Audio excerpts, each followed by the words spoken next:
One of the problems with criminalizing popsicles is that you can't put your auditory salutations in your secretary's glove compartment.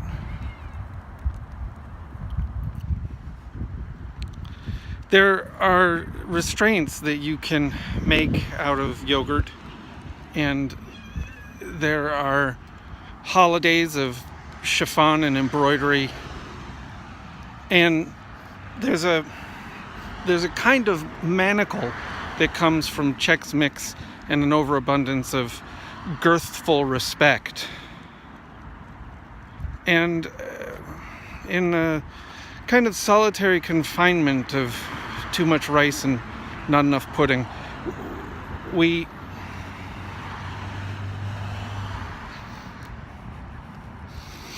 often find ourselves at the point of a talon, and it's piercing us or shredding us.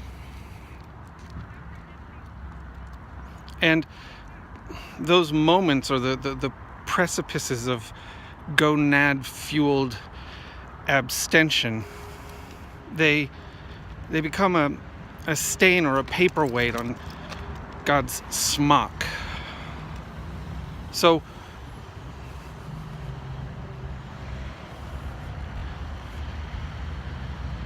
let's put it this way. Whining creates albums full of happy little emblematic diaphragms, and smiling causes a bubbling over of volcanoes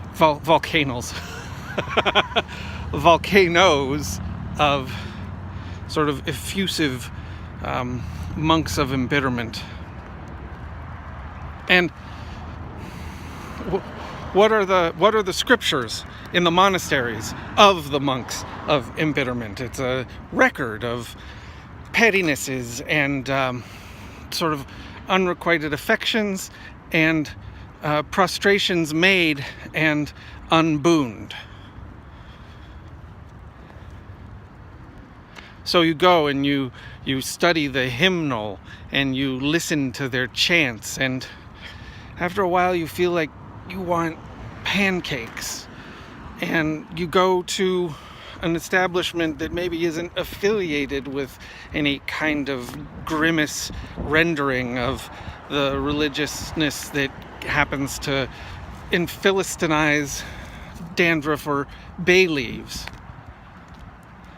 And it's a good breakfast. But what it will leave you with, other than perhaps a filmy undercoating to your excrement, it will leave you with an indecision that can't be surpassed with enough flossing, or the residue doesn't congregate in your teeth, it congregates in your intentions.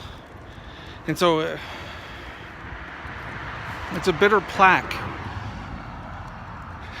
and it fouls the the broadest attempts at inclusiveness. And when that's all that's left in our gutters, and we haven't hatcheted our friend's buttermilk, are there sentinels with enough opprobrium to eliminate the deceitful and the unwise? And would we want them to, if they were so appointed? Would we respect their choices of music? Would we invite them to our christenings? And would we allow them to rub moisturizing oil on our corns?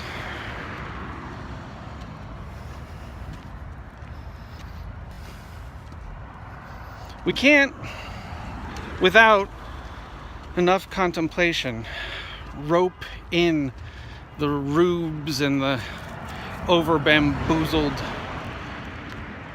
pluperfect abusers.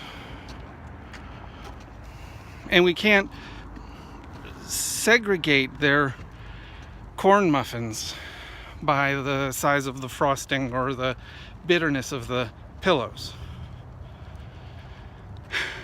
And on that kind of mountaintop where you would scream, do I want to enlighten you and bereave you of your Frenchman?